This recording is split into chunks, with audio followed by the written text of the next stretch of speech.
స్వామి శరణం అయ్యప్ప స్వామి శరణం స్వామి శరణం.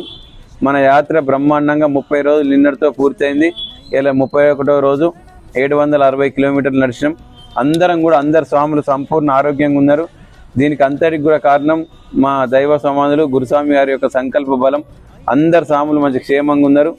ఎప్పుడెప్పుడు అయ్యప్ప దారికి చేరదామా అని అందరం కూడా ఉత్సాహంగా పోతున్నాం.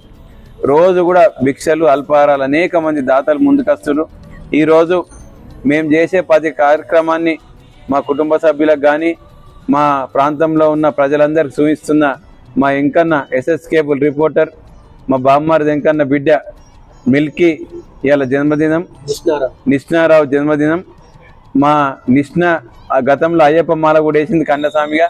మా నిష్ణారావు నిండు నూరేళ్ళు అయ్యప్ప స్వామి దీవెనలతో సుఖ సంతోషాలతో నిండు నూరేళ్ళు ఆమె వర్ధిల్లాలని మా అయ్యప్ప స్వామిలు అందరి ఆమెకు దీవెనలు అయ్యప్ప స్వామి దీవెనలు ఉండాలని కోరుకుంటూ, అలాగనే మా ఎంకన్న కుటుంబం అయ్యప్ప స్వామి దీవెనలతో అయ్యప్ప స్వామి కృపా కటాక్షాలతో నిండు నూరేళ్ళు వారి కుటుంబం నిండు నూరేళ్ళు సుఖ సంతోషాలతో ఉండాలని కోరుకుంటూ స్వామియే శరణమయ్యప్ప.